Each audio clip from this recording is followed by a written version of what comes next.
Sorry Suma గారు, నాకు mic ఇవ్వడానికి కొంచెం డిలే అయింది. విజయవాడలో ఇది ప్రీ రిలీజ్ ఫంక్షన్ లా లేదు, సక్సెస్ మీట్ చేస్తున్నట్టు ఉంది. థ్యాంక్ యూ కేశినేని చిన్ని గారికి, దుర్గేష్ గారికి, ఇంత గ్రాండ్ సపోర్ట్, ఇంత గ్రాండ్ ఈవెంట్ కి సపోర్ట్ చేసినందుకు మీకు, మీ టీం అందరికి చాలా చాలా థ్యాంక్ యూ సార్. ఇంత షార్ట్ నోట్లెస్ చేసినందుకు, విజయవాడ మీ అందరి మధ్యలో ఇక్కడికి వచ్చి చేసుకున్నందుకు మీ అందరికి థ్యాంక్ యూ. చాలా సేపు నుంచి వెయిట్ చేసినందుకు, ఇంత హీట్ లో షర్ట్ అంతా మొద్ద అయిపోయింది అందరికి. బట్ ఈ హీట్ ని, ఈ ఎనర్జీని చాలా ఇంతసేపు ఎంజాయ్ చేసాం. విజయవాడలో చేయాలనుకున్నాం. ఎప్పుడైతే డిసైడ్ అయ్యామో, నేను సతీష్ గారికి చెప్పాను, ఇది మా లక్కీయెస్ట్ సిటీ. నాన్నగారికి కానీ మాకు ఖైదీ నంబర్ 150 కూడా ఇక్కడే చేసాం, ఇంద్ర కూడా ఇక్కడ చేసాం. సో ఆ లక్ ని కొంచెం మేము ఇంటికి తీసుకెళ్దామని ఇక్కడికి వచ్చాం. మీ అందరికి, తమ్ముళ్ళకి, ఇక్కడ ఉన్న అన్నయ్యలకి, వచ్చిన అక్కలకి, చెల్లెలకి, మీ అందరికీ పేరు థ్యాంక్స్. అలాగే టీవీలో చూస్తున్న మా అభిమానులకి, వాళ్ళందరికీ చాలా థ్యాంక్ యూ. సరే, పెద్ది అన్ని విజువల్స్ చూశారు మీరు. పెద్ది ఎన్నో కథలు వింటూ ఉంటాం ఆర్టిస్ట్. కొన్ని కథలు విన్నప్పుడు నచ్చుతాయి, కొన్ని కథలు విన్నప్పుడు ఆశ్చర్యపరుస్తాయి. బట్ పెద్ది అనే కథ మాత్రం విన్నప్పుడు ఎక్కడో గుండెలో, నా హృదయానికి చాలా దగ్గరగా హద్దుకుని ఉన్న ఒక కథ. ఇలాంటి కథ మా నాన్నగారు చెప్పినట్టు 10 సంవత్సరాలకు ఒకసారి వస్తుందేమో ఇలాంటి కథ. అలాంటి కథ నాకు వచ్చినందుకు ఫస్ట్లీ నా సుకుమార్ గారికి, బుచ్చిబాబు గురువు గారికి నేను మనస్ఫూర్తిగా థ్యాంక్స్ చెప్పుకుంటున్నాను. నా దారిలో, నా ఈ సినిమా జర్నీలో నాకు ఇలాంటి ఒక కథ ఇచ్చినందుకు. ఇది నా లైఫ్ లాంగ్, నా సినిమా లైబ్రరీలో వన్ ఆఫ్ ద టాప్ ఫిల్మ్స్గా నిలిచిపోతుంది. పెద్ది చాలా చేసింది, నన్ను వ్యక్తిగతంగా ఒక మంచి దారిలోకి మార్చి, ఒక యాక్టర్గా నాకు చాలా సాటిస్ఫాక్షన్ ఇచ్చింది. Love you. అలాగే ఇది నాకు బుచ్చి గారు చెప్పినప్పుడు, ఇది ఒక సినిమా స్టోరీ లాగా చెప్పలేదు, ఒక వ్యక్తి జర్నీ లాగా, ఒక ప్రయాణం లాగా ఒక కథ మొత్తం నరేట్ చేయాలి. ఇది మామూలు సబ్జెక్ట్, ఇది ఎగిసిపడే ఒక మనిషి కథ కాదు. కిందకి పడిన మనిషి లేచి ఎలా నించుంటాడో అలాంటి కథ ఇది. అందరూ కష్టం గురించి మాట్లాడుతున్నారు. అరే, ఇలాంటి కథ కోసం కాకపోతే ఎప్పుడు కష్టపడతాం అండి. కష్టంతో చేసిన పని కాదు, చాలా ఇష్టంగా, ప్రేమతో చేసిన పని. ప్రతిరోజు లెగిసి పొద్దునే షూటింగ్ ఎప్పుడు వెళ్ళాలా, జిమ్ చేసి షూటింగ్ ఎప్పుడు వెళ్ళాలా అని అనిపించిన one of the rarest films నాకు.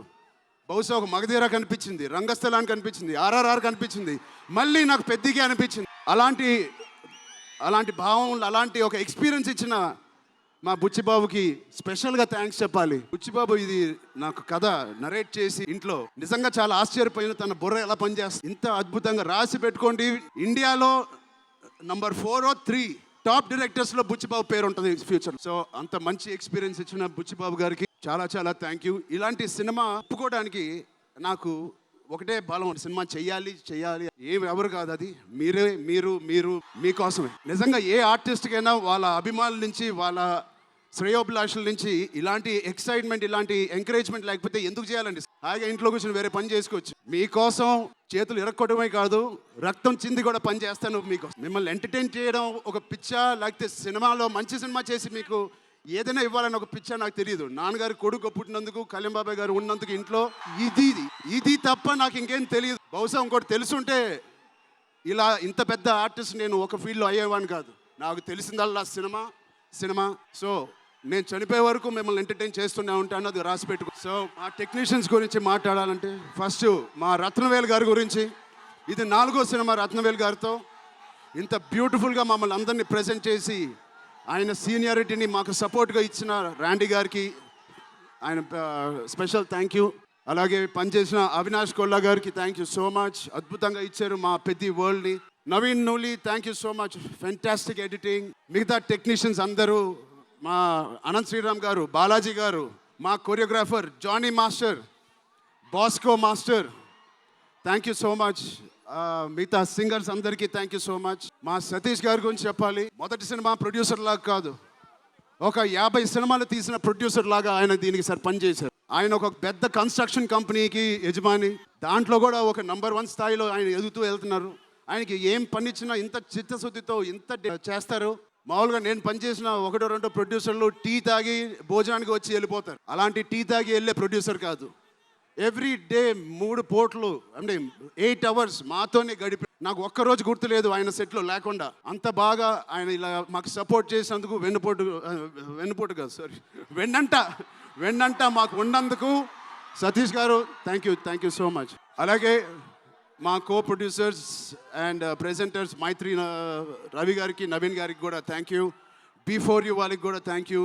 ఇండియా వైడ్ మా జియో సినిమాకి కూడా చాలా థ్యాంక్ యూ. టీ సిరీస్ చాలా థ్యాంక్ యూ. ఇంకా ఎవరెవరు అసోసియేట్ అయ్యారో వాళ్ళందరికీ Rahman sir, you are the biggest pillar of Peddi.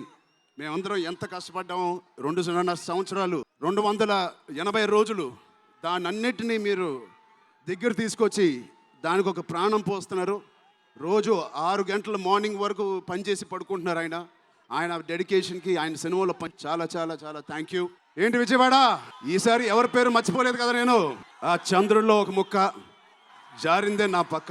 మా జాన్వి మేడం గారికి, జాన్వి గారికి, ఇక్కడ శ్రీదేవి గారు ఎక్కడున్నారో జాన్వి గారిని చూసి ఎంతో మనస్ఫూర్తిగా, ఎంతో గర్వంగా ఆనందపడుతూ ఉంటారు. అలాంటి జాన్వి గారు ఈ సినిమాలో మాతో పనిచేసినందుకు చాలా చాలా థ్యాంక్ యూ జాన్వి గారు. You are the happiness of the film. You bring joy to all of us when you come on stage, the way you work. చాలా చాలా పెద్ద లైఫ్ ఉంది మీకు. I wish you so much, all the best. మీ అమ్మగారి కన్నా చాలా పెద్ద హీరోయిన్ అవ్వాలని కోరుకుంటున్నాను. సో డేట్ గుర్తుందా? June 1. మా అమ్మాయిలందరికీ ఒకటి చెప్పేసి వెళ్ళిపోదాం అనుకుంటున్నాను. యాక్చువల్గా వెళ్ళాలని లేదు, ఇక్కడే ఉండాలని ఉంది మీతోనే. Love you love you love you.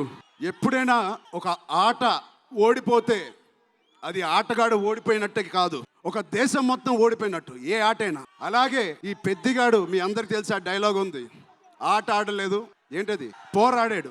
అలాగే మీ అందరి ఆశీస్సులతో, దుర్గమ్మాదేవి ఆశీస్సులతో మీ అందరికీ ఉండాలని, మా అందరికీ ఉండాలని, ఈ 4వ తారీఖున వచ్చే ఈ పెద్ది సినిమాకి ఉండాలని, ఈ పెద్దిగాడి ఆత్మగౌరవాన్ని అమ్మ దుర్గమ్మ సాక్షిగా కోరుకుంటున్నాను.